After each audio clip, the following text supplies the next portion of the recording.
Bonjour, je m'appelle Thomas, j'ai 20 ans. J'ai passé 19 ans dans cette église, donc le CE. Et depuis l'année dernière, je suis entre Angers et Grenoble pour mes études. J'étudie en BTS, où j'apprends à concevoir des machines automatisées. Je suis né dans une famille chrétienne et j'ai toujours entendu parler de Jésus dans ce cadre. On avait un temps autour de la Bible le dimanche soir en famille. J'allais à l'école du dimanche. Donc quelque part, Jésus faisait partie de mon quotidien. Et je n'ai jamais remis en cause son existence.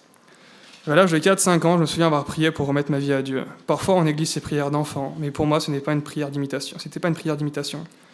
C'était quelque chose de sincère que je faisais mon propre chef sans être poussé, et j'ai demandé à cet âge-là à Jésus d'entrer dans ma vie. Je savais qu'à ce moment-là, que Dieu n'aimait pas mon péché. Aujourd'hui, en tant qu'adulte, je le formalise par la conviction de péché, mais à cet âge-là, bien sûr, je ne le disais pas de cette manière, mais je l'ai vécu comme ça. C'est donc dans la petite enfance que je situe ma conversion. Bien entendu, j'ai grandi. Il y a eu l'école, le collège, le lycée, durant laquelle j'ai eu l'occasion de faire pas mal de sport, du basket. Dans toutes ces étapes, mon éducation, ce que j'apprenais aussi à l'église, était telle que je ne suis jamais tombé dans des fautes trop graves, entre guillemets, mais pour autant, la foi que j'avais réellement ne s'exprimait pas. Ce n'était pas une foi très extériorisée. Mon caractère n'y était sans doute pas pour rien.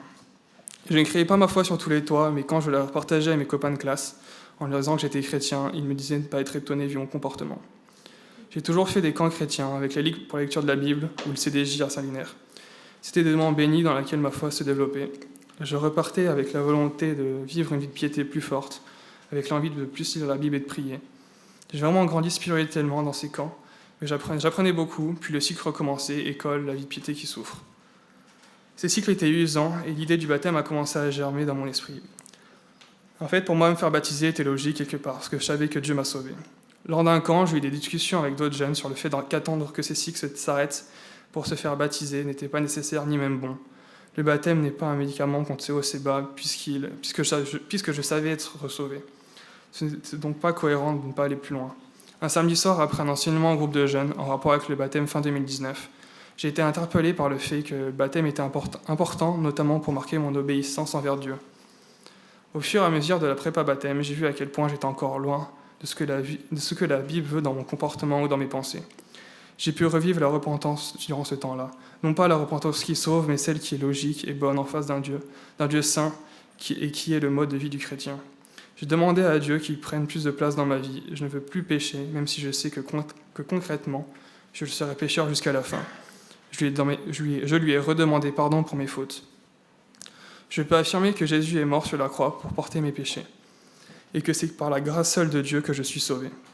Je crois qu'il est ressuscité et que le jour où il le décidera, je serai avec lui pour l'éternité.